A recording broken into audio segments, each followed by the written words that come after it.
Firefighters and EMS crews work high-stress jobs and can face mental health challenges. And tonight, some in Maine are opening up about the trauma, stress, and anxiety they deal with.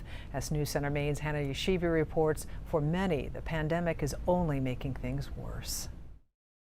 It's not an easy thing to talk about, especially in a field where displaying confidence is key. Just this year, the city of South Portland has responded to more than 3,000 emergency calls. Many of those are traumatic. But as I learned, many first responders keep their emotions to themselves, sometimes with serious consequences. Robesh, you're a great cook, huh?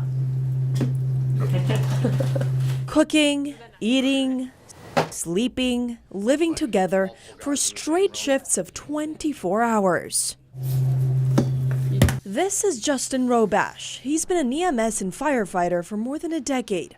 I love this job. Some of us, unfortunately, drown ourselves in it.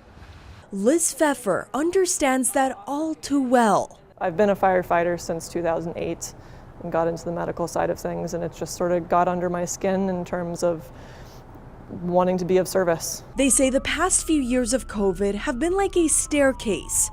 Their stress levels climbing up and up. No easy way to get back down. I think it's probably highlighted a lot of people's anxiety and depression that's probably undiagnosed. I know for me it has. I was divorced last year. Definitely don't think the pandemic caused the divorce, but the added stress of everything just sort of showed the weaknesses, showed that things needed to change. We're getting a call. Another one. And just like that, in the middle of her interview, an emergency call. Time to gear up and rush out, not knowing what they'll be dealing with until they get there. Seeing traumas, the suicides, the accidents, the quick blurbs we see on the news are minor compared to what they're dealing with day in and day out. We've all heard the term burned out. In this job, they say it's something that can sneak up on you. You don't really talk about being hurt or being upset or being angry or any of those things. It just kind of is what it is, like get back to work. And when I came here, that mentality, I guess, was here. And I think COVID has probably highlighted that, and then also highlighted the benefits of therapy. Many first responders don't talk about mental health, ever, fearing they would be seen as weak or unfit for the job. But that is changing. It's okay to admit when you have problems, and it's okay to admit when you're not mentally right.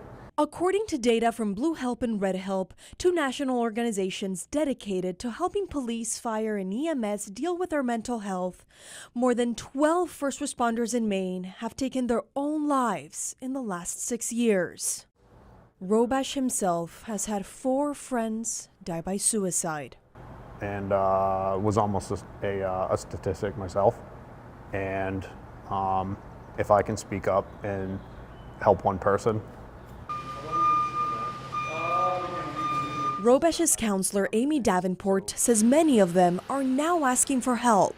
We're teaching coping skills, we're teaching resiliency, self-care, ways to manage that and take care of themselves and their family.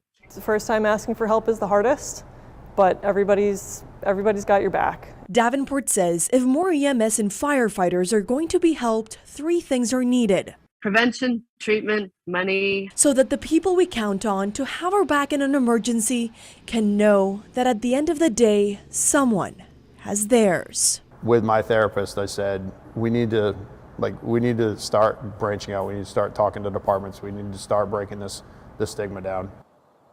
Justin and Liz want others in their shoes to know it's okay to not be okay.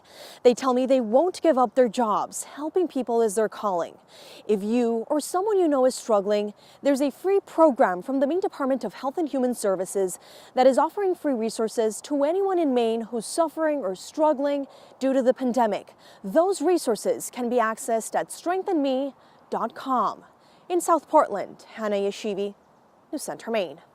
So very important. And thank you all for the work that you do. It's amazing.